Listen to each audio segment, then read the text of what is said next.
창조 스토리 28장 일곱째 날의 비밀 첫 번째 샤바트의 규례. 첫 번째 챕터 일곱과 안식의 개념을 창조하시다. 1. 고대 역본 이야기.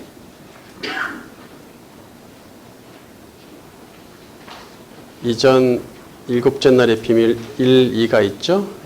그것이 좀 많이 이렇게 편집이 좀 됐어요. 구약 성경은 모세 시대인 BC 1500년경부터 BC 400년경 사이에 약 1000년 동안 쓰였습니다. 신약 성경은 예수님 승천 이후 AD 1세기경에 약 50년 동안 쓰였습니다. 예수님이 살아계셔서 예수님을 쫓아다닐 때 쓴 거 아니냐? 그렇지는 않습니다. 이후에, 승천 이후에 생각나는 것들을 기록한 것이죠. 성령의 도우심으로. 성경시대에서 초대교회 시대까지 손으로 필사한 사본들이 지금까지 전해집니다.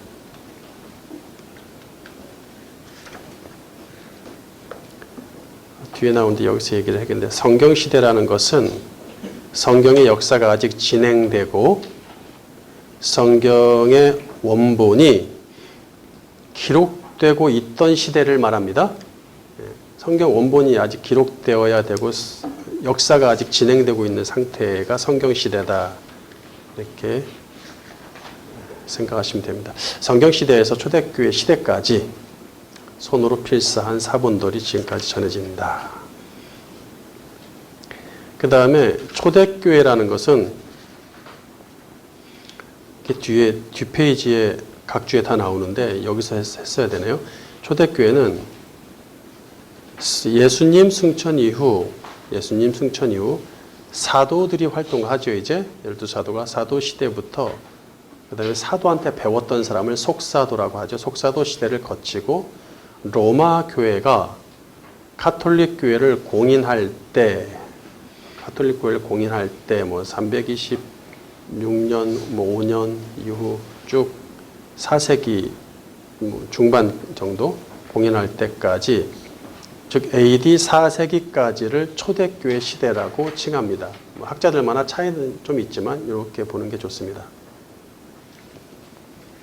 그러니까 AD 1, 2, 3세기, AD 1, 2, 3세기, 100년, 200년, 300년대 초라고 보시면 됩니다. 그게 초대교회다.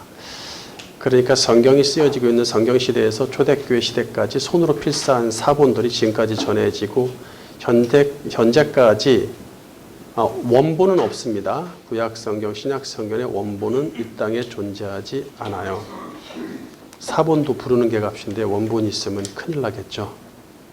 지구를 다 팔아도 못 살 수도 있어요.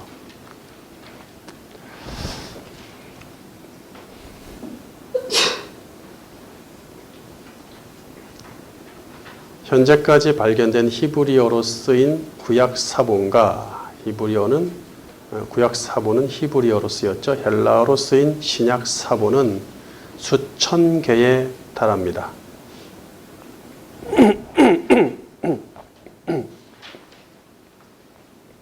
감히 타 종교나 다른 학문이나 다른 문학은 범접할 수 없는, 아예 근처도 못 따라오는 수준의 고대 사본들을 갖고 있죠. 세상의 과학이나 학문이나 유적지나 역사나 종교들은 고작 한두 개 정도 발견되면 난리가 나는데, 그것이 진리인 마냥 우리는 수천 개를 갖고 있어요. 성경 전체를 필사한 하나의 사본은 존재하지 않고, 그러니까 창세기부터 계시록까지 쓴 걸 한 번에 발견된 책은 없어요. 그건 없고 모두 부분적으로 한 책씩, 한 챕터씩 이렇게 발견되어 있다는 얘기예요. 대표적인 구약 사본은 사해 사본, 마소라 사본, 사마리아 사본입니다. 대표적인 신약 사본은 바티칸 사본, 시내 사본, 알렉산드리아 사본, 에브라임 사본입니다. 사본도를 가지고 구약 39권, 신약 27권을 성경으로 확정을 하는데 이 확정된 책을 정경이라고 칭합니다. 정경. 창세기부터 계시록까지 66권을 정경이라 칭합니다. 요게 처음부터 딱 정해져서 성경이 쓰일 때부터 하나님이 정해서 주신 게 아니라 나중에 정리를 하면서 정경을 골라낸 거예요. 우리는 66권이지만 캐톨릭은 더 많아요. 천주교는 더 많은 성경을 갖고 있어요. 우리보다.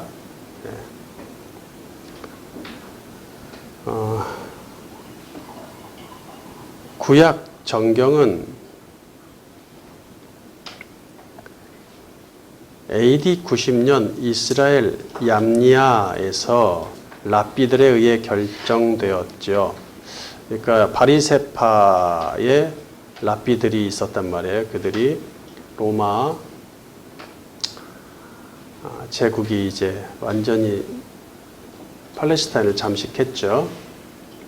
그때 이제 멸망하기 예루살렘 티투스 장군이 들어오기 직전에 이제 이스라엘이 큰 위기에 놓이죠. 그런데 다른 뭐 사두개파, 에세네파 이런 뭐 셀로파 이런 당원들은 전부 다 받아들이지 않습니다. 로마를. 그래서 대부분 죽임을 당하죠. 근데 바리새파는 로마와 손을 잡습니다.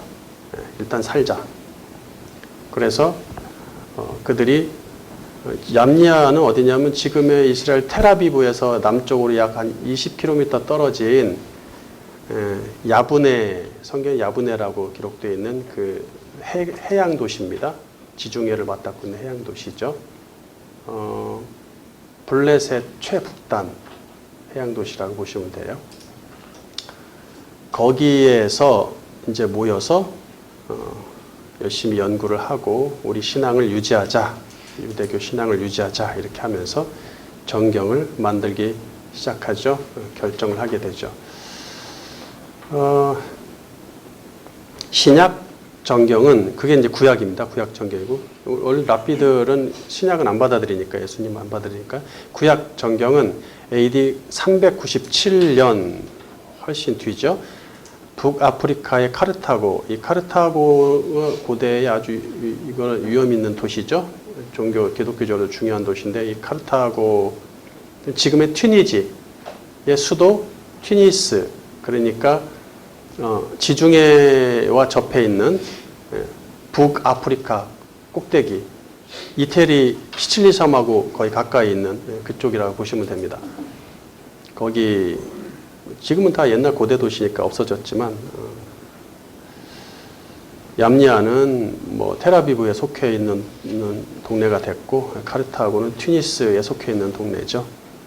거기서 교회 회의에서 결정이 되었어요. 신약 정경은. 그래서 AD 5세기 이후에 가서야 원어로 된 신구약 합본 66권, 그러니까 구약 따로 신약 따로 시대가 다르게 정리가 됐는데 정경으로 채택을 했는데 그것이 합쳐서 하나로 인정된 것은 AD 5세기 이후에야 가야 됩니다. 거의 AD 500년대까지 가야 되는 거죠. 그렇게 60여 권을 그때 갖게 됐고 이렇게 채택된 정경을 각 나라가 자기 언어로 된 성경으로 번역하기 시작합니다.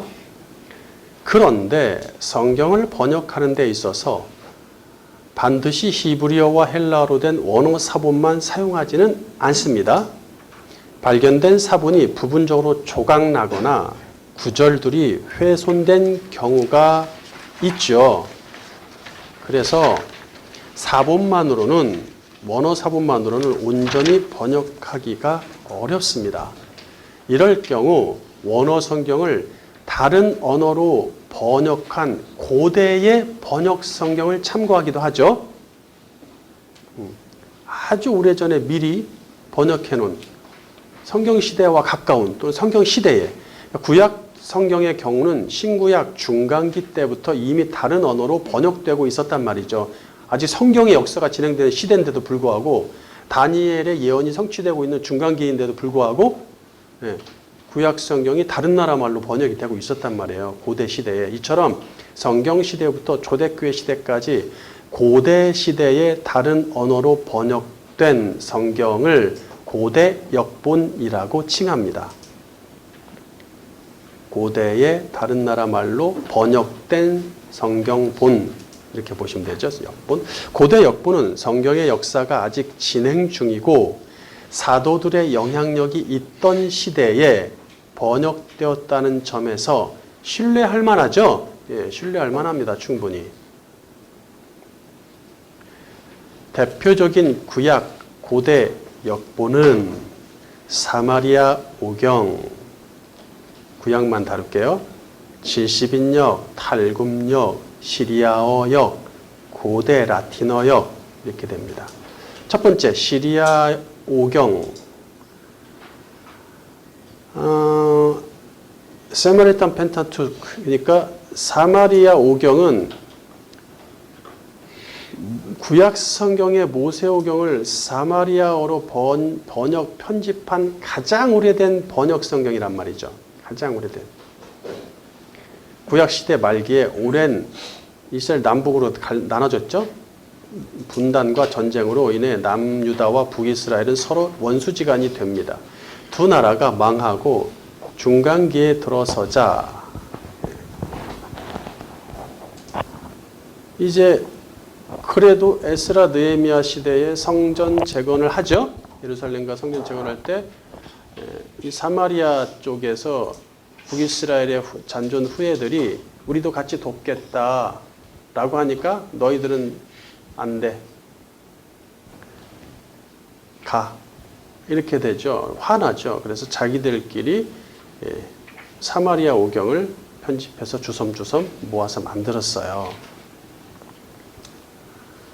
자기 방식으로. 그러니까 유대인과는 구별되게 자기 방식으로 번역하고 재편집하다 보니까 좀 약간 내용의 차이가 좀 있다는 얘기죠.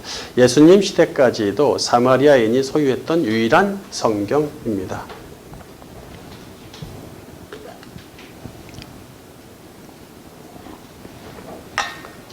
두 번째 70인역, 셉투아진트라고 하는 또는 LXX라고 약자로 써요. 70인역은 중간기인 BC 3세기경 이집트의 알렉산드리아에서 유대 학자 72명, 그러니까 12지파에서 6명씩, 인간은 7명씩 아니다, 완전할 수 없다. 6명으로 하자, 겸손하게. 12지파 6명, 72명이 구약 성경을 당시 공용어인 헬라어죠? 그리스어. 그러니까 이건 에인션트 그릭입니다. 고대 그리스어. 로 번역한 성경입니다. 예수님 시대에 팔레스타인과 지중해 주변에 사는 유대인들이 사용을 했죠. 예수님 시대에 이미 헬라어로 된 구약 성경을 가지고 있었다는 얘기예요. 예수님도 보셨을 겁니다.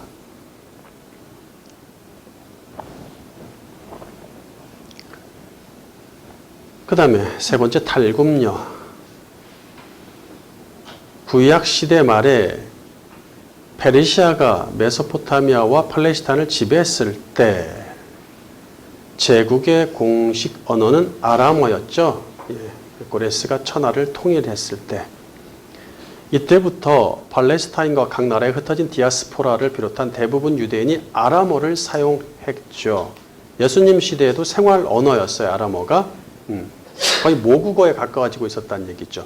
유대인은 회당에서 예배 때 사용하기 위해 구약 성경을 모국어인 아람어로 번역하는데 히브리어가 모국어가 아니요. 이게. 그러니까 우리나라도 만약에 일제 시대가 몇백 년 되었다면 어떻게 됐을까요?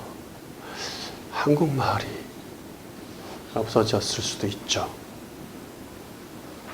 미국으로 건너간 한국 사람들, 교포들, 2세, 3세만 해도 한국말을 못 하잖아요. 그런 거하고 똑같죠. 그래서 아람어로 번역을 유대인들이 합니다. 구약 성경을. 그것이 탈굼역이며 탈굼스 구약 성경을 그대로 번역하지 않고 설명을 추가한 주석 성경이라서 조금 좋을 때도 있지만 잘못 자기들 식으로 잘못 주석을 달면 다른 원뜻에서 벗어날 수 있다는 얘기죠. 그런 안타까움이 좀 있어요. 70인양도 약간 그런 부분들이 좀 있고 사마리아 오경도 이거는 진짜 자기들 식으로 유대인이 꼴보기 싫으니까 그 다음에 네 번째 시리아어역 페시타라고도 부르는데 시리아어역은 신약시대의 시리아 또는 수리아라고 하죠. 지역에서 초대교회 그리스도인들이 시리아어로 번역한 성경입니다. AD 1세기경 번역을 시작해서 이거는 좀 나중에 번역된 거죠. 신약시대 이후에 한참 후에 그리스도인들이 번역한 거니까 그리스도인들이라는 게 나올 때 되면 벌써 AD 1세기, 2세기 이렇게 되는 거죠. AD 1세기경 번역을 시작해서 4세기경 완성됩니다. 페슈타란 간단하다는 뜻으로 구약성경을 그냥 있는 대로 직역 그대로 하겠다. 깔끔하게 하겠다. 간결하게 이런 뜻이죠. 페슈타가. 그 다음에 다섯 번째 고대 라틴어역. 보통 불가타역 또는 벌게이트, 영어로는 벌게이트라고 하는데 이 고대 라틴어역은 라틴어와 구별을 지으려고 앞에 고대란 말을 붙였어요. 2세기에서 3세기경 로마 제국에 흩어진 유대인이 이것도 예수님 시대 이후네요. 로마의 공식 언어인 라틴어로 번역한 성경입니다. 후에 로마 교황청에서 이것을 재편집해요. 그러니까 뭐 제롬 이런 사람들을 통해서 이거를 라틴어로 된 성경을 좀 70인역을 가지고 번역을 좀 해라. 70인역을 헬라어로 돼 있잖아요. 70인역 구약 성경이 헬라어 성경인데 그것을 라틴어로 번역해라. 이렇게 교황청에서 명령을 내리죠. 그래서 제롬이 열심히 이제 번역을 시작해서 하는데 하다 보니까 이게 뭐 AD 그때가 5세기경쯤 돼가지고 4세기 막 5세기 초 그때쯤 돼서 번역하다 보니까 문제가 있다는 걸 발견한 거죠. 70인역이. 그래서 히브리어 원어 성경을 가지고 번역을 했죠. 그리고 또 계속 여러 번 편집이 됐어요. 어쨌든 로마 카톨릭 교회 공식 성경이 되죠. 고대 라틴어 불가타, 벌게이트가 라틴어 중세시대까지만 해도 종교개혁 이전까지만 해도 이 라틴어가 로마 제국 전체의 성경, 유일한 성경이었어요. 다른 말로 번역을 못하게 만들어버렸죠. 예.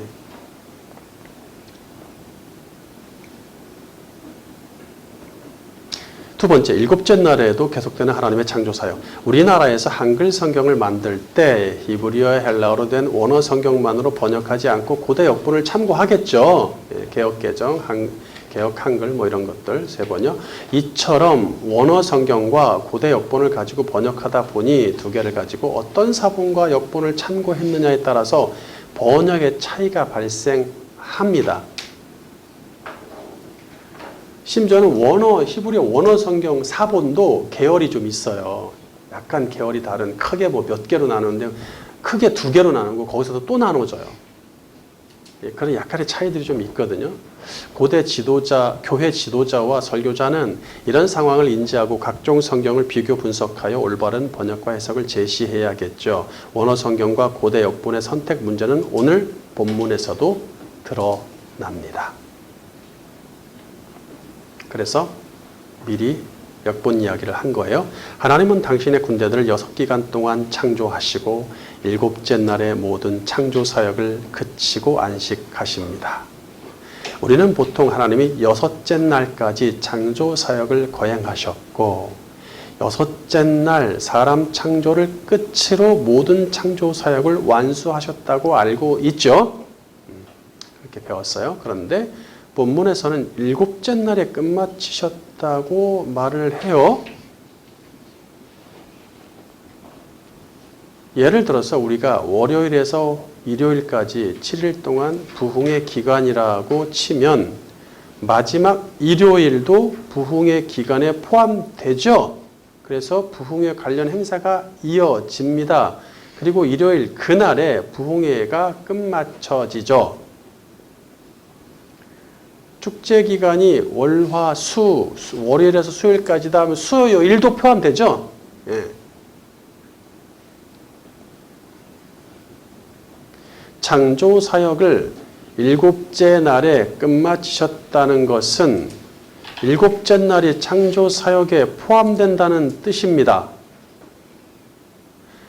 그러니까 뭐 영어 성경은 on the seventh day 뭐 on을 쓰고 on 대신 뭐 by나 in으로 더 명확하게 포함을 시킵니다. 그날까지 포함이 된다는 얘기예요. 그런데 일곱째 날을 창조 기간에 포함하면 그날에 무엇을 만드셨다는 직접적인 언급이 없으므로 혼란이 생깁니다. 그러니까 부흥의 기간이 월요일부터 일요일까지인데 일요일도 포함되는데 부흥회 일요일 날은 마지막으로 뭐 찬양을 뭐 2시간 동안 했다. 뭐 이렇게 해서 뭔가 한 게 있잖아요. 일요일 날까지니까. 그러니까 일곱째 날까지 창조 기간으로 포함시켰으면 일곱째 날 뭐 만드신 게 있어야 되잖아요. 근데 언급이 없어. 그러니까 혼란스럽죠. 게다가 이어지는 문장에 보니까 일곱째 날에 안식까지 하셨다고 하니 더 혼란스럽습니다. 문자적으로 보면 여섯째 날에 창조 업무를 마치셨다고 해야 논리적으로 맞죠? 네. 상황이 이렇다 보니 고대 역본 중에 사마리아 오경, 70인역, 시리아어역, 이거 오래된 고대 역본들인데 이 역본들은 일곱째 날이란 말을 바꾸어서 여섯째 날이라고 번역을 하는 일이 발생합니다. 이 고대 역본들을 참고한 성경들도 이거 성경 시대에 쓰인 고대 역본도 여섯째 날이라고 하니까 여섯째 날로 하자 우리도. 그렇게 해서 따라서 번역을 한단 말이에요. 한글 성경도. 히브리어 원어 성경에는 정확히 일곱째 날이라고 기록함에도 불구하고 인간적인 계산에 따라서 성경을 수정하는 오류가 발생했어요. 쉬운 말 성경. 하나님께서는 하시던 일을 여섯째 날까지 다 마치시고 일곱째 날에는 일손을 놓고 쉬셨다. 세번역 성경. 하나님은 하시던 일을 엿새 날까지 다 마치시고 일의 날에는 하시던 모든 일에서 손을 떼고 쉬셨다. 예, 거기에 보면은 달려 있죠. 뭐라고 달려 있어요? 설명이 시리아어경과 70인역과 시리아어역을 따름. 히브리어는 일의 날까지로 되어 있어. 이렇게 되는 거죠. 예, 이렇게 해놨어요. 양심이 있으니까 이렇게라도 해놓는 거예요. 양심 없는 성경, 쉬운 말 같은 경우에는 그런 말도 안 써놓고 자기 멋대로 해놨단 말이지 이렇게. 성경은 의도적으로 일곱째 날이란 말을 2번 써서 강조하고 있단 말이에요. 영어 성경들은 여섯째 날이란 말은 거의 안 씁니다. 우리나라 성경들이 좀 그러네. 본문 2절. 하나님이 그가 하시던 일을 일곱째 날에 마치시니 그가 하시던 모든 일을 그치고 일곱째 날에 안식하시니라. 예, 사실 비슷한 말 같은데 2번씩 일곱째 날을 2번이나 얘기를 하신단 말이에요. 강조. 전지창조가 여섯째 날에 끝났다고 하면 일곱째 날과 안식의 진정한 의미를 놓치고 만다는 얘기죠. 예. 그러니까 월화수목금토 뭐 이러듯이 첫째, 둘째, 셋째, 넷째, 다섯, 여섯째까지 열심히 세상을 창조하시고 일곱째 날에 아무것도 안 하고 쉬셨다. 그러니까 우리도 쉬어야 된다. 이 개념이 너무 강하게 박혀 있어요. 특히 한국 교회는. 그렇다 보니까 그냥 이게 원어에 어떻게 되어 있는지 일곱째 날은 뭘 하셨는지 관심이 없어요. 그냥 쉬면 돼 무조건. 그렇게 되면 일곱째 날과 안식의 의미를 놓친다는 얘기예요. 그리고 일곱째 날과 안식에 관한 해석은 우리 육신의 쉼에 초점이 맞춰지게 될 것입니다. 네, 그렇죠. 반면 전지창조가 일곱째 날에 끝났다고 하면 일곱째 날도 포함되니까 일곱째 날을 창조의 완성으로 보고 그날 무엇을 하셨길래 그날 완성인가? 여섯째 날 완성이 아니라 일곱째 날 완성이라고 해서 29째 날 뭘로 완성을 하셨을까? 이렇게 생각을 하게 되죠. 네. 그러면서 일곱째 날과 안식에 대한 개념을 더 연구할 것입니다.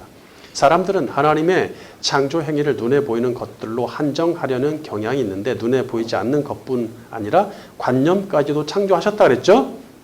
예. 관념, 생각, 사상 모든 걸 창조하십니다. 창조주는 일곱째 날의 일곱과 안식의 개념을 창조하십니다.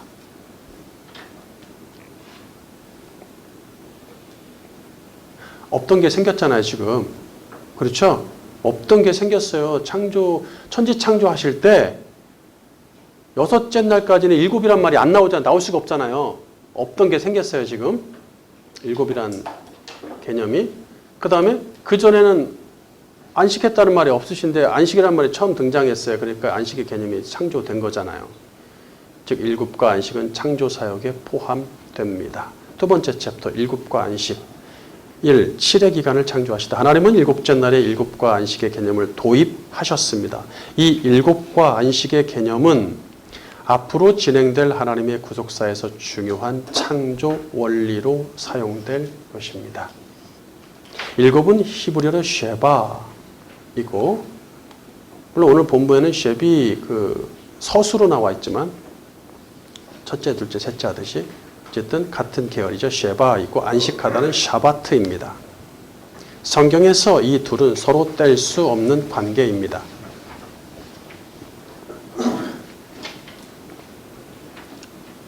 쉐비와 쉐바를 같은 어종으로 묶는 사람도 있고 안 묶는 사람도 있고 저는 같은 어종으로 묶고 싶은 사람이죠. 예. 같은 날, 같은 때, 같은 분위기에서 만들어진 단어이기 때문에 같게 보는 것이죠. 사실 하나님은 하루 만에 창조일을 끝내실 수도 있죠. 그런데 일부러 일곱째 날까지 창조 사역을 진행하심으로써 당신의 중요한 사역이 완수되는 7의 기간을 만들어내십니다. 그러니까 만약에 셋째 날에 다 끝내버렸다라고 하면 더 뒤에 넷째, 다섯째 날이라는 개념 자체가 없는 거죠. 근데 일곱째 날까지 가신 거예요. 일부러 7의 기간을 만들기 위해서. 쉐바와 샤바트가 깊은 관련이 있음을 증명하듯이 율법에서 샤바트에 관한 규례들은 7의 기간에 의해서 좌지우지 됩니다. 그러니까 이렇게 공부를 하시면 나중에 율법 같은 경우에 안식이라고 하는 율법, 규례들 뭐 이런 거 다 볼 때, 제사 규례들 볼 때, 그 다음에 3대 명절, 유대인 3대 명절, 6월절, 그 다음에 77절, 오순절 77절, 그 다음에 초막절, 장막절, 뭐 이렇게 얘기하죠. 그런 명절들, 6월절을 무교절이라고도 하고, 그런 명절들을 이해하는데 정말 도움이 됩니다. 자, 그렇게 좌지우지 되죠. 7의 기관에 의해서. 즉, 샤바트 해야 하는 날은 숫자 7에 의해서 결정된단 말이에요. 그침이라는 의미를 갖고 있다면 그침해야 되는 날은 숫자 7에 의해서 결정된다는 얘기예요.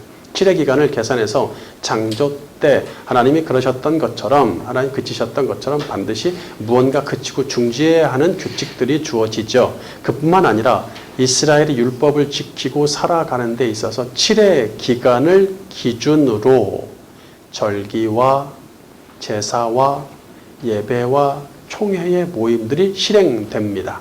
한마디로 7의 기간은 택한 백성의 삶 그 자체이기에 7에 의해서 움직여지고 살아갑니다. 중요하잖아요. 엄청 중요하죠.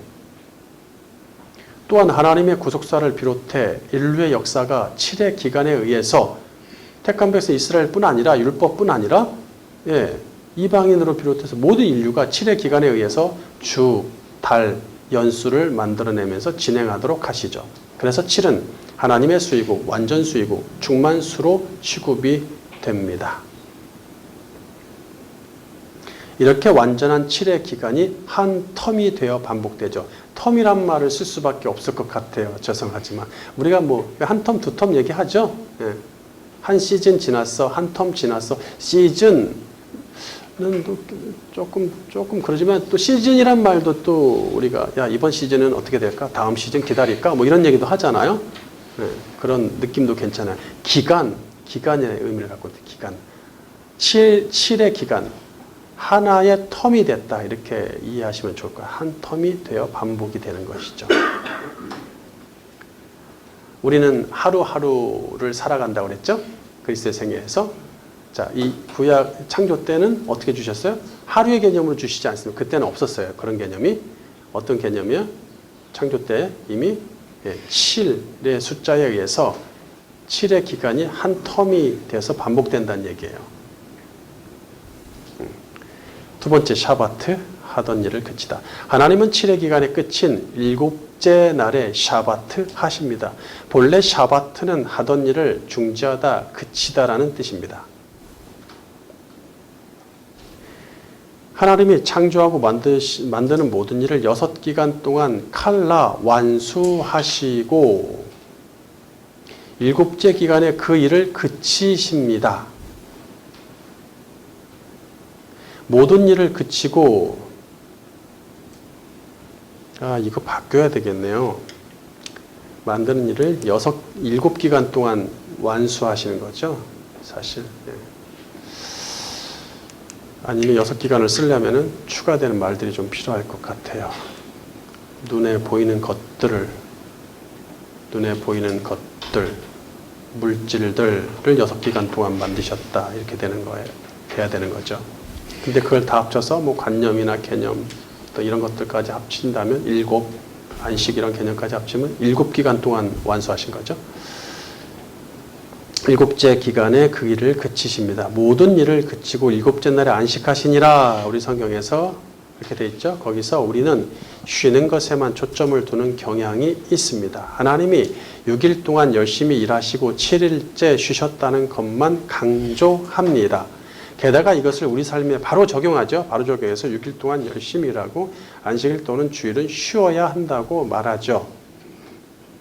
또한 안식에 대한 많은 이벤트를 만들어서 쉬기까지 하죠. 이제는 불신자들도 안식년, 교수들도 안식년, 종교에 상관없이 생겼어요. 일반적인 그런 이벤트가 돼버렸어요.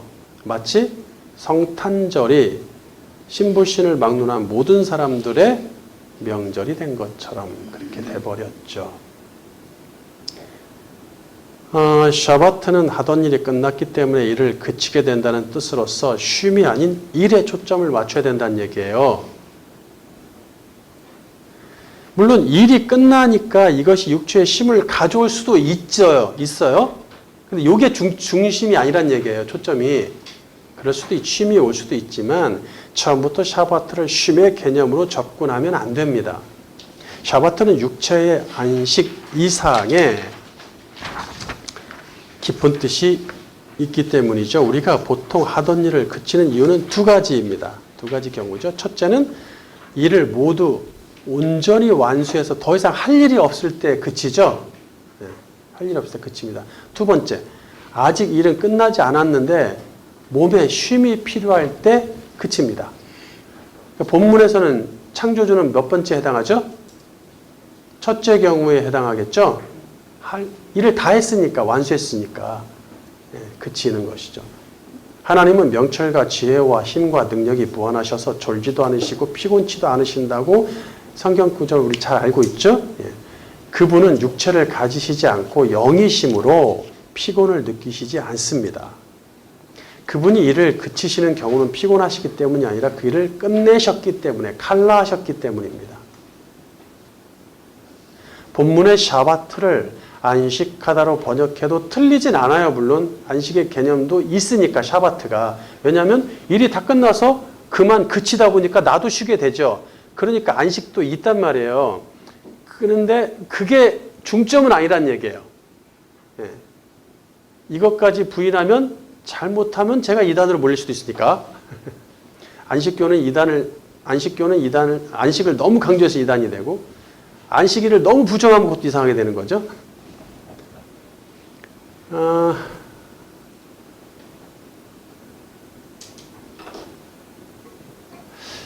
틀리진 않지만 샤바트를 안식하다로 번역해도 틀리진 않지만 그치다가 문맥에 더 어울립니다. 너무 차이나 안식과 그치는 건 너무 말이 차이납니다. 다른 말이에요. 다른 말이에요. 그렇게 해도 문제 없습니다. 저만 그렇지 않고 영어 성경들이나 다른 나라 성경들도 그렇게 돼 있는 성경들이 적지 않습니다. 거기 각조 13번에 문자 강조연 LSV 영의 직역본 브렌튼 70인역 브렌튼 70인역 브렌튼이라는 사람이 셉투아진트 70인역을 가지고 영어로 번역한 거죠. 거기에는 샤바트를 그치다 그치다로 되어 있어요. cease. 그러니까 모든 사역을 그치니라 이렇게 번역이 돼 있어요. 거기도. 하나님이 그가 하시던 일을 일곱째 날에 마치시니에서 하나님이 그가 하시던 일을 일곱째 날에 마치시니에서 마치다는 원어로 칼라죠. 마치시니 칼라다. 이것은 이루어짐의 칼라죠. 창조 시스템의 칼라의 창조 시스템, 칼라의 종말 시스템이라고 했는데 제가 좀 수정이 좀 들어갔어요. 그 부분이 이루어짐의 칼라, 그 다음에 없어짐의 칼라. 칼라가 두 종류가 있었죠? 두 가지 있었죠? 예, 이루어지는 칼라. 이것을 창조 시스템. 없어짐의 칼라는 종말 시스템 이렇게 되는 것이죠. 그러니까 이루어짐의 칼라이므로 완수하다라고 번역하는 것이 좋습니다. 완수하다. 그러니까 단순히 끝났다, 끝마쳤다, end finish보다는 많은 권위 있는 영어 성경들이 complete, 완성의 의미, 완수의 의미로 번역을 하고 있다는 얘기예요. 본문을 원어 문맥에 맞게 재번역하면 다음과 같습니다. 재번역. 하나님이 일곱째 날에 하시던 사역을 완수하셨고 일곱째 날에 하시던 모든 사역을 그치셨다.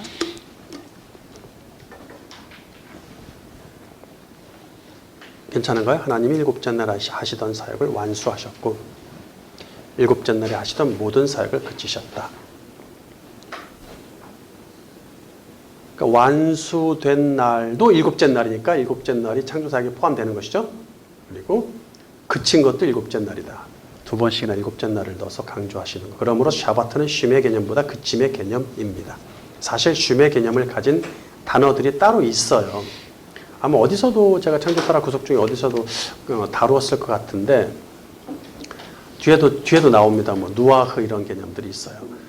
뒤에서 다루게 될 것입니다. 한국 교회는 샤바트의 개념을 안식일과 안식년처럼 안식의 개념으로 고착되었기에 샤바트를 안식으로 제가 칭하겠습니다. 그냥 그침이라고 하지 않고 그냥 안식이라고 칭하겠습니다. 그렇지만 그침을 염두에 두시라는 얘기예요. 네. 세 번째 챕터 안식일의 진정한 의미. 이제 쉐바 일곱과 샤바트 안식의 더 깊은 이야기 속으로 들어가겠습니다. 하나님은 7의 기간을 기준으로 제정하신 하나님이 7의 기간을 기준으로 제정하신 첫째 규례는 안식일입니다. 안식일. 안식일은 원어로 샤바트, 샤바트보다 샤파트 비읍 받침이 더 있는 느낌으로 읽어주시면 돼요. 샤바트인데 샤바트에서 유래한 것으로 봅니다. 그러니까 샤바트의 명사형 정도로 보시면 될 것 같아요. 샤바트의 본래 의미인 중지와 그침을 고려한다면 샤파트, 안식일은 중지의 날 또는 그침의 날이 되겠죠. 그것이 더 의미가 좋죠. 우리는 보통 안식일을 육체적 쉼의 개념으로 이해하기 때문에 6일 동안 육체 노동에 시달린 백성이 쉬라고 안식을 주셨다고 생각합니다. 사실상 백성들은 안식일에 쉬었습니까? 아니에요. 쉬라고 했으면 하나님이 쉬게 하셨을 텐데 전혀 못 쉬게 만들어 오셨어. 쉴 틈이 없이 할 일이 많았어. 흠이 없는 양과 헌물을 준비하고 제사 드리고 안식일에 관한 법이 많은데 거기에 위배되면 직결 심판해서 죽이십니다. 하나님이. 그러니까 신경이 곤두쓰고 예민한 날이 아닐 수가 없죠. 그렇다 보니까 뭐 안식일에 대한 수많은 규례들을 추가로 유대인들이 만들어낼 정도니까.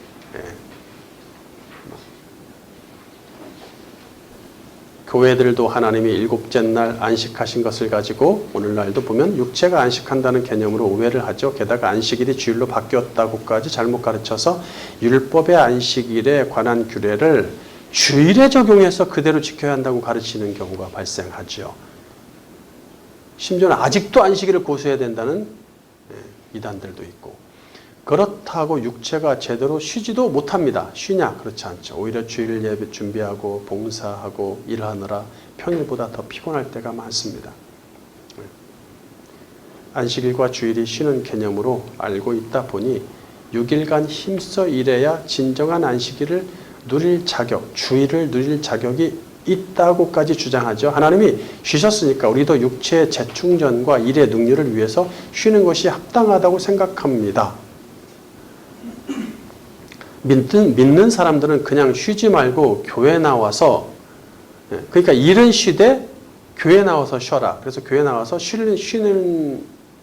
일단 쉴 거니까 충성 봉사하면서 쉬어라. 이렇게 하니까 성실한 기독교인들은 주일에 제일 피곤하죠. 그러면서 제 세상 일이 아닌 하나님의 일을 하느라 피곤한 것이라고 스스로 위안을 삼습니다. 저 얘기하는 거예요. 제가 옛날에 그랬으니까.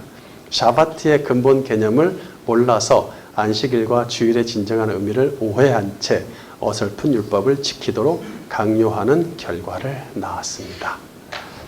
두 번째, 여호와의 안식일의 모든 일을 중단하라. 이스라엘에게 율법을 주실 때 일곱과 안식의 개념을 도입하시고 안식일을 십계명의 제4계명으로 주시죠. 특별히 안식일이 어떤 날이며 어떻게 보내야 하는지 세부적인 조항까지 주실 정도입니다. 안식일은 안식에서 파생된 날이므로 이날에는 하나님이 처음 안식의 개념을 주셨을 때가 언제요? 천지창조 창세기 2장이죠. 창세기 2장을 염두에 두어야 된다는 얘기예요. 천지창조를 염두에 둬야지 안식일의 개념을 제대로 파악하고 따를 수 있다는 얘기죠.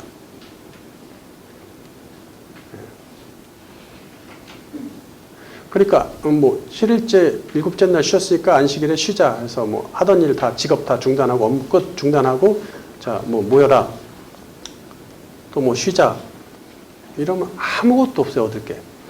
안식일 규례에서 얻을 게 아무것도 없어요. 샤바트 규례에서.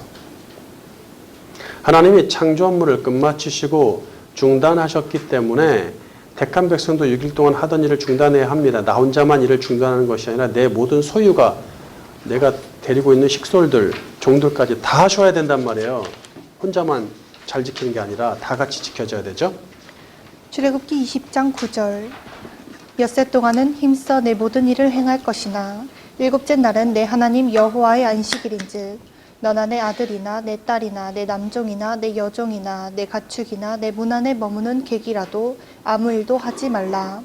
이는 엿새 동안에 나 여호와가 하늘과 땅과 바다와 그 가운데 모든 것을 만들고 일곱째 날에 쉬었음이라. 그러므로 나 여호와가 안식일을 복되게 하여 그날을 거룩하게 하였느니라. 성경에서 샤바트에 관계된 이야기들을 보면 육체가 일하느라 힘들었으니 일을 멈추고 몸을 쉬라는 식으로 이야기하지 않습니다. 만약에 육체 노동에 힘들었으니 7일마다 또는 7년마다 한 번씩 쉬어야 함이 하나님이 만드신 샤바트의 원래 뜻이었다면 몸을 쉬게 하라는 명령을 주셨겠죠. 몸에 좋은 것도 먹으라고 하셨겠죠. 야근도 하지 말고 좀 쉬어라 뭐 이런 말씀 주셨겠죠. 당연히. 하지만 흥미롭게도 사람의 육체적 쉼에 관한 말씀은 없어요. 오히려 하나님의 쉼에 관한 말씀만 있습니다. 자, 여기 좀 전에 읽은 출애굽기 10장 11절에 쉬다는 원어로 누아흐. 여기서 나온 말이 뭐죠? 노아. 노아. 그렇죠? 쉬다, 안식하다란 뜻입니다. 이 말은 그러니까 진짜 안식을 얘기하려면 누아흐가 더 맞습니다. 사실. 이 말은 백성에게 적용되지 않고 하나님께 적용됩니다. 아이고 좀 백성들한테도 좀 누아흐 하라고 좀 하시지 이왕이면 절대 안 하십니다. 안식일 샤바트와 관련돼서는. 물론 누아흐가 적용되기도 하지만 그 누아흐는 완전히 차원이 다른 식의 누아흐를 말씀하시죠. 우리하고 관련된 것들은. 노아 이야기에서 아마 얘기했을 것 같아요. 구속 스토리에서. 이 말은 백성에게 적용되지 않고 하나님께 적용됩니다. 따라서 안식일은 사람의 안식일이 아니라 하나님의 안식일이 되는 것입니다. 출애굽기 31장 13절. 너는 이스라엘 자손에게 말하여 이르기를 너희는 나의 안식일을 지키라.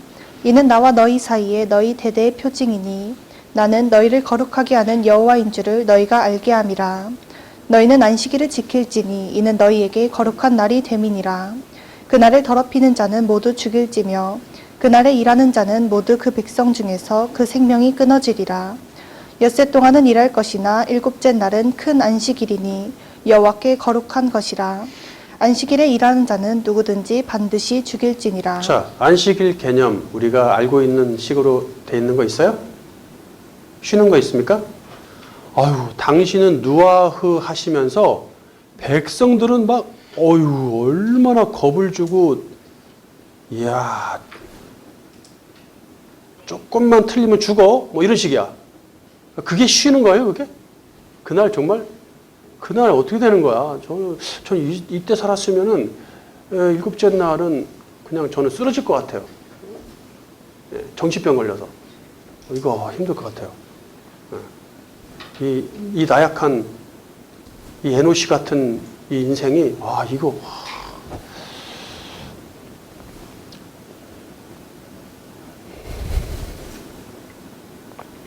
안식일에 일하거나 6일 동안 진행되던 어떤 일이라도 중단하지 않으면 하나님의 안식일을 부정하게 만드는 더럽히는 죄임으로 사형에 처합니다. 세 번째, 7의 기간으로 삶의 텀을 나누시다. 이어서 안식일을 영원한 언약과 징표로 삼을 정도로 강조하시면서 그 이유로 창세기 1, 2장의 창조사역을 드시죠. 16절. 이같이 이스라엘 자손이 안식일을 지켜서 그것으로 대대로 영원한 언약을 삼을 것이니 이는 나와 이스라엘 자손 사이에 영원한 표징이며 나 여호와가 엿새 동안의 천지를 창조하고 일곱째 날에 일을 마치고 쉬었음이니라.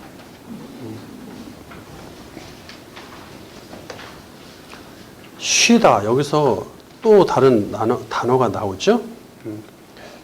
앞에서는 일곱째 날에 누아흐, 당신이 누아흐 해서 당신의 안식일이니까 나는 내가 누아흐 하는 날이야 이렇게 하시더니 이번에는 또 나파쉬, 또 쉬셨대.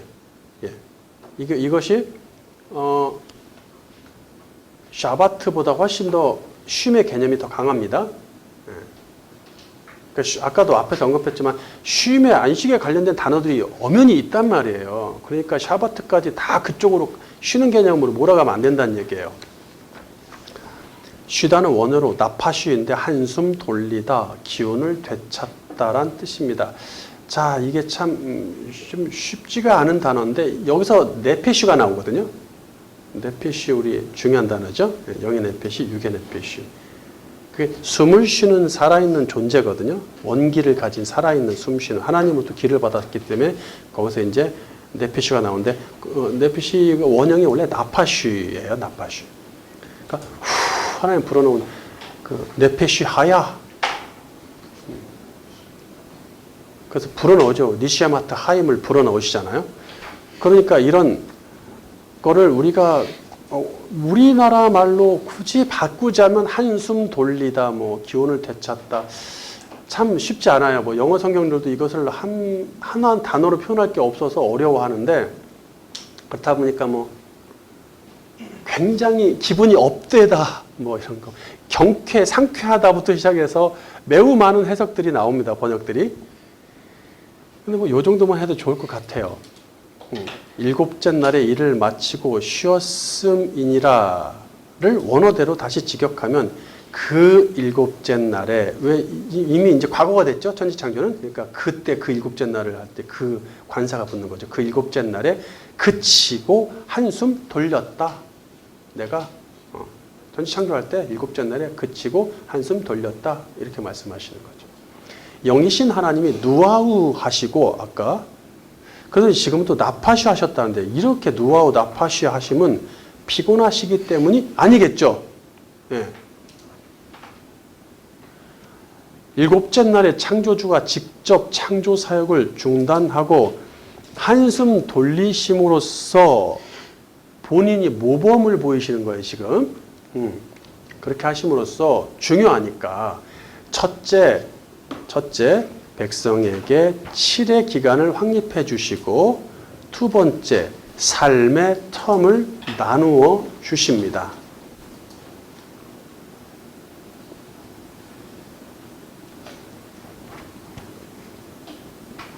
칠의 기간이 확립되고 그분이 한숨 돌리시면서 텀이 생긴 거예요.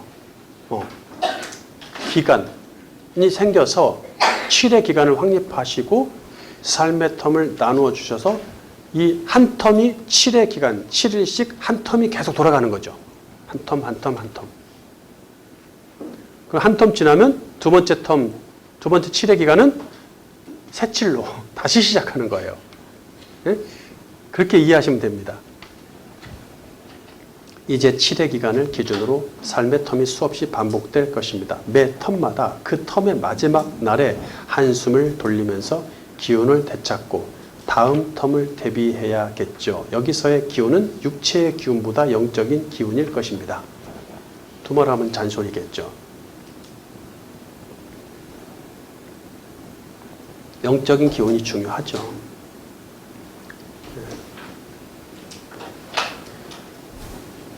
자, 주 7일 일하는 사람이 오래 삽니까? 주 6일 일하는 사람이 오래 삽니까? 네? 상관없어요. 상관없습니다. 주 6일을 일해도 지옥같이 사는 사람들은 오래 못 살고 주 7일을 일해도 재밌게 사는 사람들은 그러니까 이거는 그냥 정해진 거고 하나님이 수명을 정해놓은 하나님한테 생사화복이 있는 것이지 뭐 육체를 뭐 7일째는 좀 쉬어야 된다. 요즘은 이제 주 4일이 나오기 시작합니다. 이미 우리나라는 주 5일이 됐고 주 4일이 유럽에서 진행되기 때문에 이제 주 4일이 나오기 시작합니다. 좋은 세상이죠.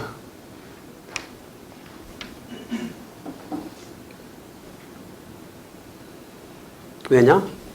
4일만 해도 돼. 로봇들이 다 할 거니까.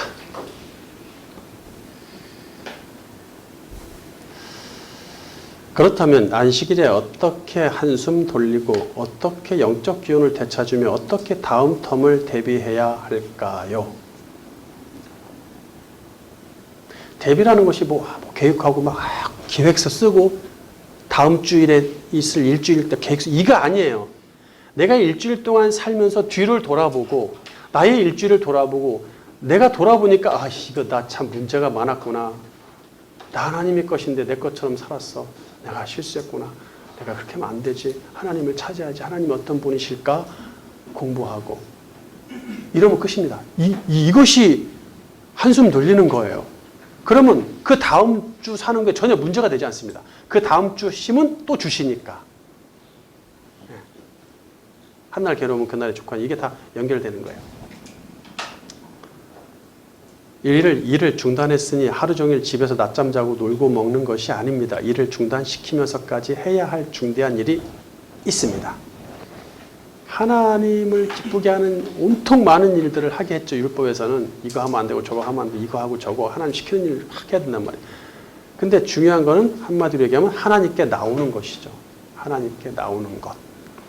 하나님께 나오기 위해서 모든 일을 중단한다는 이야기입니다. 한 텀 한 텀, 삶의 텀마다 하나님의 백성을 창조하신 창조주이시고 온 세상에 하나님의 소유됨을 되새겨야 합니다. 사람이 각자 자기 직업을 가지고 인생을 살지만 그들의 인생과 일이 다 하나님의 것임을 신부신을 막론하고 명심을 해야 되는 게 맞죠. 그러니까 안식 샤바트 얘기할 때 뭐 가지고 얘기해요? 창세기 1, 2장 갖고 오시는 거예요. 그래서 내가 창조할 때 이렇게 했다.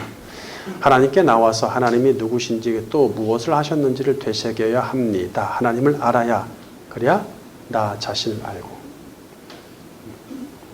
너 자신을 알라. 아무리 고민해도 나 자신 모릅니다. 명상을 하고 벽을 보고 앉아가지고 몇 년씩 성철 스님께서 그렇게 하셨는데 마지막에 돌아가실 때 아무것도 얻지 못했다고 본인이 고백하죠. 허망한 인생뿐이다. 물은 뭐고 산은 뭐라고 얘기를 했어야 되는데 얘기할 게 없는 거야. 자기가. 왜? 물을 만들었어? 산을 만들었어. 물을 변화시킬 수 있어? 산을 변화시킬 수 있어? 아무것도 없어. 그냥 물은 물이고 산은 산인 것입니다. 뭐 그게 물론 이제 명언이 돼버렸지만 알기는 한지 모르겠어요. 그렇게 얘기한 이유를.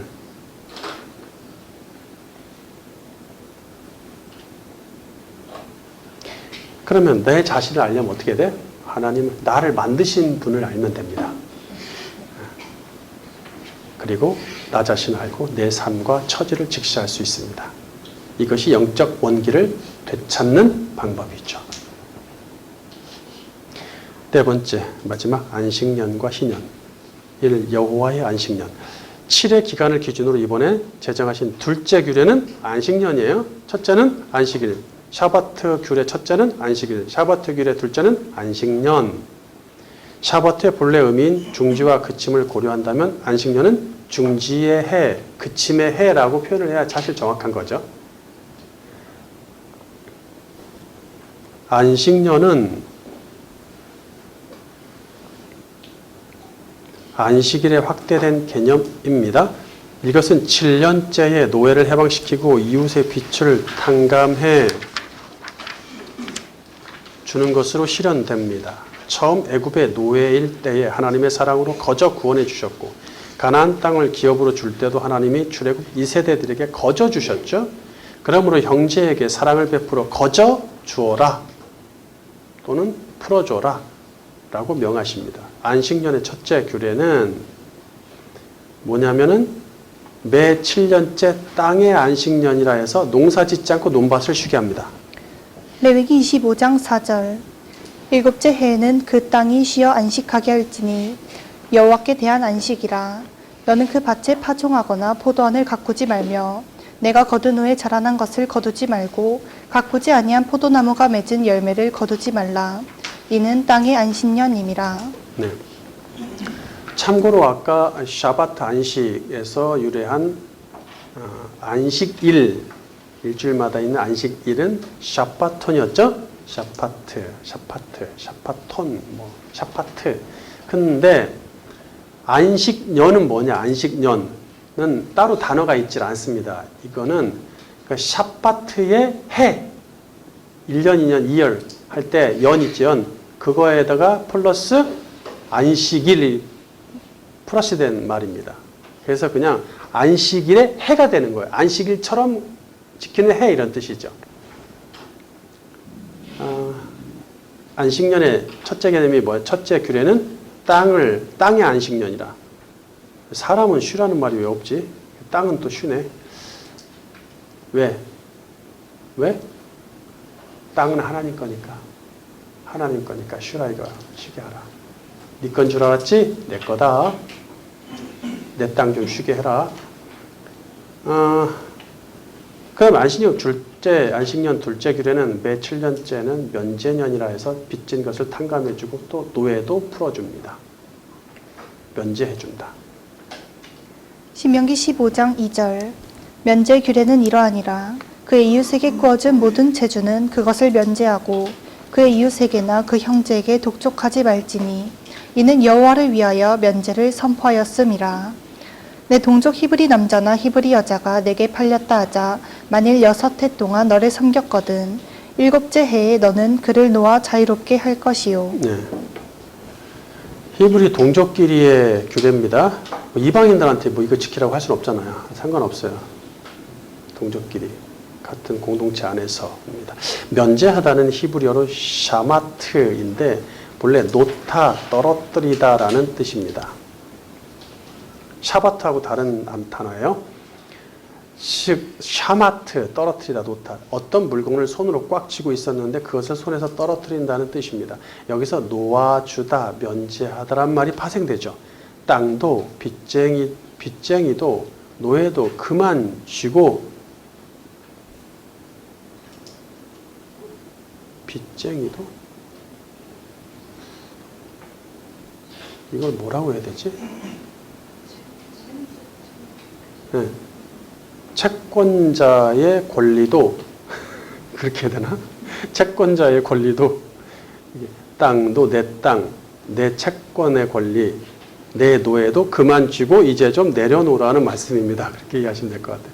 땅이나 빚쟁이나 노예의 입장에서는 잡힘으로부터 해방된 것이죠. 네.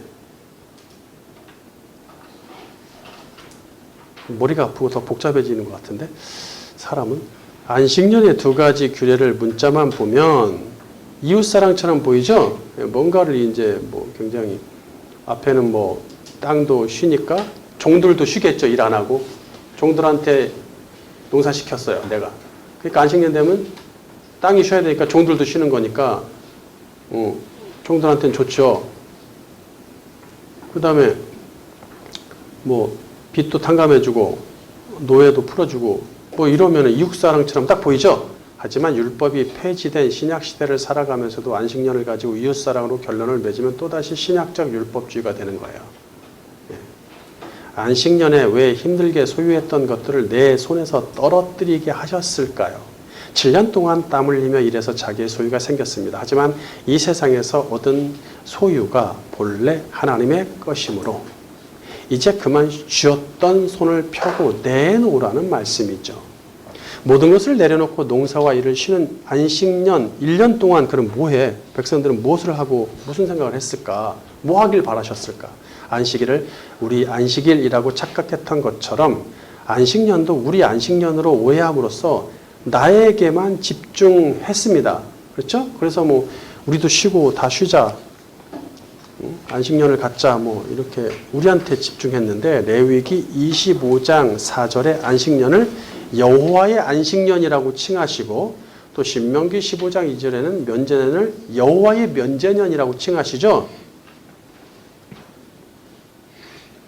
내 거 아니에요. 즉 여호와의 안식년 또는 여호와께 대한 안식년 또는 여호와를 위한 안식년입니다. 안식일이 그랬던 것처럼 안식년도 창조주께 집중해야 합니다. 7회 기간인 7째 해마다 땅을 쉬게 함으로써 모든 땅이 하나님의 것임을 기억하고 노예를 풀어줌으로써 모든 인간은 하나님의 것임을 기억하며 빚을 탕감해 줌으로써 자신도 하나님께 빚진 자임을 기억한다는 얘기예요. 어디에 집중되어 있어요? 하나님. 근데 안식년이라고 다 쉬기만 하면 자기 쉬는 거에만 집중되어 있어요. 안식의 규례. 그래서 얻을 게 아무것도 없는 거죠. 두 번째, 희년을 제정하시다. 7회 기간을 기준으로 제정하신 셋째 규칙은 희년. 첫째는 샤바트 규례, 첫째는 안식일.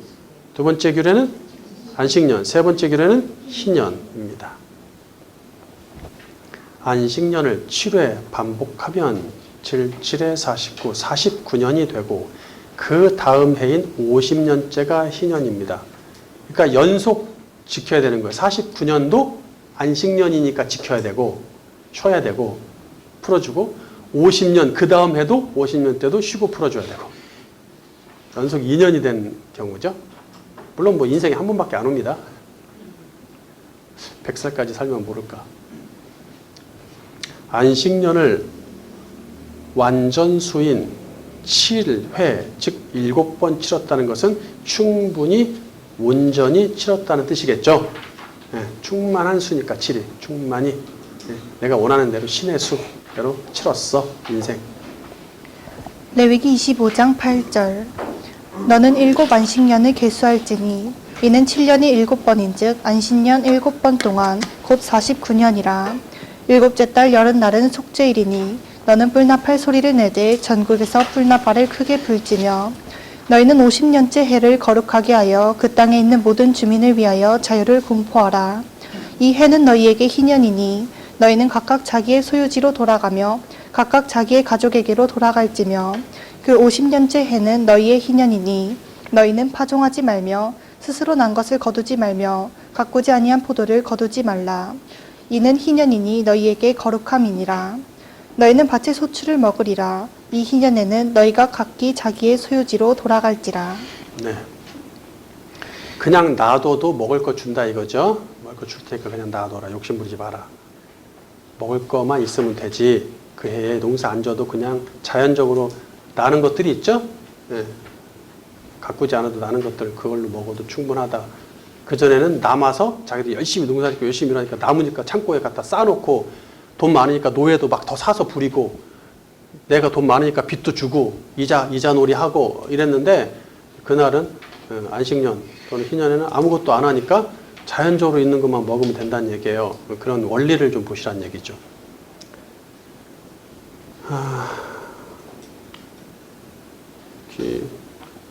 사실 좀 더 해야 되는데 희년, 뭐 안식년, 안식일, 아이고 이것만 갖고도 우리가 한 권 공부해야 되는데 책 한 권 참 아쉽지만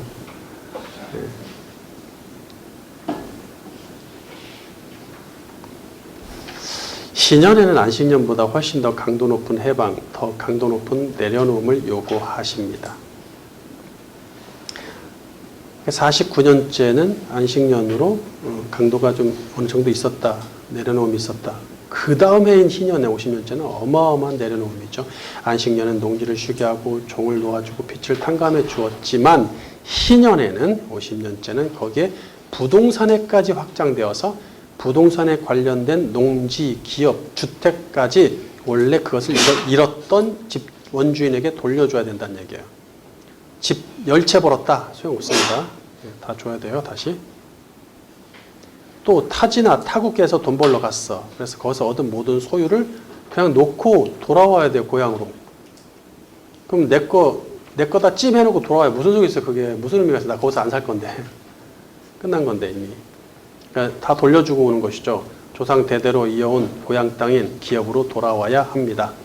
기업이 언제 정해졌어요? 여호수아 전쟁 때, 정복준 때 이미 다 정해졌죠? 자기 기업들이. 그게 대대로 이어졌던 그 기업, 고향으로 돌아와라. 가난한 사람이 사정상 자기 기업을 팔았다면 되돌아갈 기업이 없는 상태죠? 자기 물려준 부동산, 땅을, 집을 팔았어. 그러면 갈 데가 없어. 그러면 땅을 되돌려서 돌아가도록 해줘야 되죠? 그런 일이 성경에 있었죠? 뭐죠? 보아스, 룻기서. 그걸 뭐라 그래요? 기업 물을 자, 뭐 이런 얘기 하죠? 네, 그렇습니다. 이것도 그리스도와 관련된 거라서 얘기가 됐었죠. 그렇게 강력하게 내려놓는 이유는 땅은 하나님 것이기 때문입니다. 우리는 하나님의 땅을 잠깐 빌려 쓰는 체류자이고 나그네입니다. 그뿐 아니라 종들도 해방시키라고 하십니다. 종도 모두 하나님 것이기 때문입니다. 23절 토지를 영구히 팔지 말 것은 토지는 다 내 것임이니라. 그들은 내가 애굽 땅에서 인도하여 낸 내 종들이니 종으로 팔지 말 것이라. 그가 이같이 송경되지 못하면 희년에 이르러는 그와 그의 자녀가 자유하리니 이스라엘 자손은 나의 종들이 됨이라. 그들은 내가 애굽 땅에서 인도하여 낸 내 종이요 나는 너희의 하나님 여호와이니라. 세 번째 샤바트의 규례가 주는 교훈, 나그네 신앙과 본향 신앙. 6일 동안 열심히 살면서 가정과 사회에서 나와 연관된 모든 삶의 주인이 나인 줄 알고 살다가 7일째 안식일에 하던 일을 중단하고 하나님께 나와서 보니까 이 땅에서 나와 연관된 모든 것의 주인이 창조주 하나님이시라는 것을 깨닫는 것이죠. 6일 동안 얻은 토지, 6년 동안 또 이제 6년이죠. 이제 안식년. 지금은 앞에서는 안식일 했고 이제는 안식년. 6년 동안 얻은 토지, 부린 종들, 번 돈이 모두 자기 것인 줄 알고 살다가 7년째 안식년에 그 손에서 꽉 쥐고 있던 소유를 내려놓고 1년 동안 누렸던 안식년 동안 지금까지 누렸던 풍요로운 삶과 소유들이 하나님의 것임을 깨닫습니다.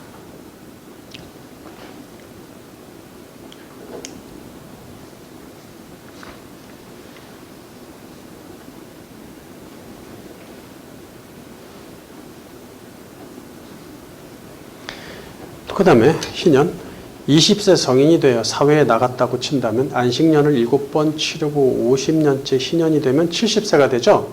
그렇습니다. 율법을 지키는 기준은 성인을 기준으로 하고 있기 때문에 50년 평생 벌어들인 땅, 집, 종업원, 사업체를 처음 상태로 원상 복귀합니다. 땅도 본래 주인에게 돌려주고 부리던 종들도 다 풀어주고 사업체도 정리한 후에 빈손으로 고향으로 돌아옵니다. 그거 정리하다가 돈이 좀 생겼으면 다른 사람, 못 돌아가는 사람들 다 도와줘야 돼요.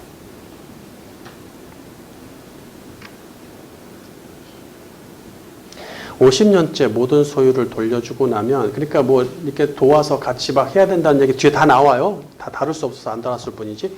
50년째 모든 소유를 돌려주고 나면 50년 동안 이렇게 했던 모든 인생이 사라지고 자기 몸만 남는 것 같죠. 생각해 보셨어요, 한번?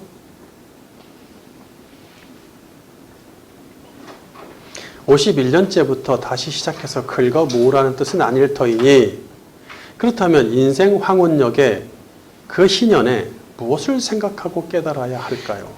안식일, 안식년, 희년 말씀하실 때 반드시 하시는 말씀이 있습니다. 이스라엘을 애굽의 노예에서 이끌어내셔서 자유를 주신 분이 여호와 하나님이라는 사실이죠. 신명기 5장 15절.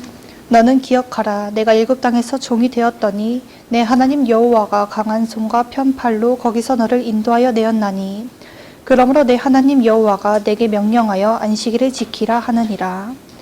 레위기 25장 38절.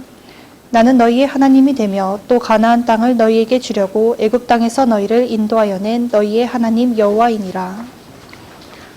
애굽은 사탄이 지배하는 이 세상을 상징하고, 애굽에서 이끌어냈다는 것은 구원을 상징하며, 가나안 땅을 받았다는 것은 천국에 들어감을 상징합니다.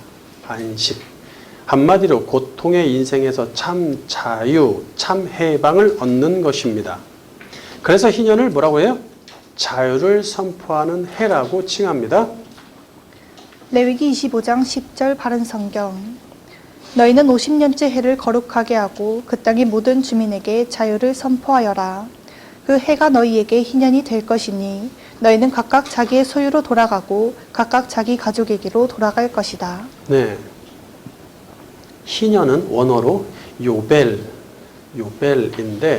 이끌다, 인도하다란 뜻의 동사 야발에서 유래한 명사로 봅니다. 물론 여러 가지 견해들이 아직도 논쟁 중에 있지만 저는 그렇게 보고 있습니다. 요벨은 이끄는 것, 그러니까 야발의 명사형이니까 요벨은 이끄는 것, 인도하는 것이라는 의미를 내포하며 하나님께 인도하는 도구들을 의미하기도 합니다. 하나님께 인도하는 것, 도구들을 얘기할 수도 있다는 얘기예요. 수양은 백성의 죄를 속하는 대표적인 제물이기에 요벨은 수양이란 뜻으로도 쓰입니다. 그 다음에 또 백성을 하나님께 이끌 때 어떻게 해서 수양의 뿔나팔이 도구로 사용되죠. 뭘 하든지 하나님께 나오라 할 때 나팔 불었어요. 중요한 절기나 뭐가 있을 때 나오라 나팔 불었어요. 하나님께 모여서 이끌 때는 수양의 뿔나팔을 불었기 때문에 요벨은 수양의 뿔 또는 뿔나팔이라는 뜻으로도 쓰입니다. 일곱째 달 속죄일에, 자, 희년 일곱째 달 속죄일에 먼저 백성의 죄를 속죄를 하고 수양의 뿔나팔 요벨을 불어서 희년을 알립니다. 희년에 속죄받은 백성은 그 어느 때보다 진정한 자유를 얻습니다.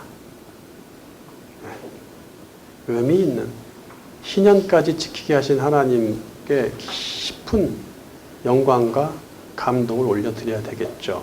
그리고 내가 희년까지 살게 하신 게 그냥 육체 좀 즐거우라고 한 게 아니라 깊은 뜻이 있다는 걸 깨닫는 것이죠. 그런 것들을 이 황혼역에, 인생 황혼역에 깨닫는 게 얼마나 중요합니까? 겸손해지잖아요. 사람이 고개를 숙이죠. 나이를 먹어도 그냥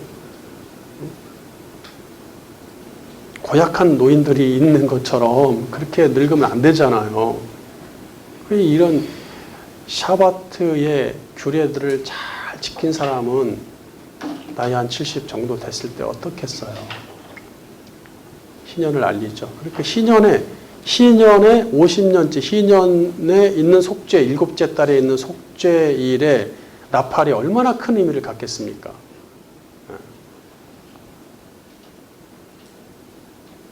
자유를 선포하는 나팔, 해방의 나팔 아니겠어요? 인생에서의 해방의 나팔. 그런 말을 써야 되겠다, 여기다. 이제 그들은 육신의 장막을 벗고 이 땅에서 노임받아 하나님께로 이끌려지는 요벨일만 남았습니다. 요벨, 뭐예요? 희년이라고 했지만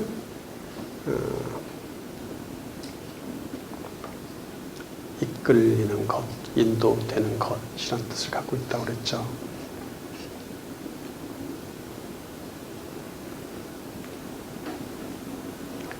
결국 희년에서야 이 땅의 삶은 나그네와 같다는 나그네 신앙과 돌아갈 기업인 본향 땅은 천국이라는 본향 신앙을 깨닫습니다. 결론. 안식일, 안식년, 희년을 통해 주시는 샤바트의 규례들은 창조주 하나님을 기억하고 우리의 모든 것이 하나님의 것이며 그분이 우리를 죄의 노예 되었던 곳에서 구원하셨으며 우리의 고향은 천국임을 가르쳐 줍니다. 이것만 알면 끝입니다. 중요한 거예요. 안식일, 안식년, 희년은 7년째는 좀 쉬어라. 일 그만하고 교수도 좀 내려놓고 잠깐 물론 우리나라 교수들이 외국 나가서 연구하는 기간으로 안식년을 다 갖더라고. 7년째 외국 나가서 좀 연구해라. 사실 그게 쉬는 게 아니죠. 더 힘들죠. 연구 결과가 갖고 있어야 되니까. 그런 개념으로 샤바트를 쓰지 말란 말. 교회에서도 다 그렇게 쓰고 있잖아요. 그렇게 하지 말라. 다시 읽을게요. 안식년. 안식일, 안식년, 희년을 통해 주신 샤바트의 규례는 창조주 하나님을 기억하고 우리의 모든 것이 하나님의 것이며 그분이 우리를 죄의 노예 되었던 곳에서 구원하셨으며 우리 고향은 천국임을 가르쳐 줍니다. 하나님은 창조 7째 날에 이스라엘 백성이 지킬 안식일, 안식년, 희년을 이미 계획해 놓으셨다는 얘기죠. 이거 만드실 줄 모르고 갑자기 만드신 거예요? 갑자기 살다 보니까 야, 너 안식년 지켜라. 안식일. 이게 아니란 말이에요. 순간적으로 만드신 게 아니라 다 그 안에 하나님의 뜻과 계획 속에 있었기 때문에 샤바트라는 말을 강조하시는 거죠. 쉐바, 7째 날과. 그뿐 아니라 인류 역사를 끝내고 마지막 안식인 천국까지 모두 계획해 놓으셨습니다. 이거는 다음 시간에 아마 이거에 대한 자세한 얘기들이 있을 거예요. 구약시대 이스라엘 백성은 2600회 이상의 안식일과 50회 이상의 속죄일과 7회의 안식년을 치르고 희년을 맞은 인생 황혼에서야 샤바트의 진리를 깨달아 인생으로부터 자유를 얻었습니다. 그런데 우리는 샤바트의 주체이신 예수 그리스도를 통해서 단번에 자유를 얻었어요. 단번에. 예? 여러분 70살 돼서야 깨달으면 되겠어요? 그 차이를 아십니까? 우리가 얻은 자유가 어떤 것인지, 옛시대와 새시대가 어떤 차이가 있는지 아십니까? 우리에겐 이미 희년이 선포되었습니다. 나그네는 남의 땅에 자기 것을 축적하지 않으며 남의 땅에 연연하지도 않습니다. 우리의 진정한 소유, 진정한 고향, 진정한 영광은 영원한 안식처인 천국에 있기 때문이죠. 머지않아 우리 인생은 샤바트하게 될 것이고 그치게 될 것이고 더 이상 삶의 텀이 반복되지 않는 영원한 곳으로 갑니다. 나의 모든 것이 하나님 아버지의 것임을 인정하시고 우리가 그분을 통해서 70년이 돼서야 안식 희년까지 50년째 치르고 나서야가 아니라 그분을 통해서 단번에 받은 나그네 신앙과 본향 신앙을 입증하는 하나님의 백성이 되기를 주님의 이름으로 축원합니다.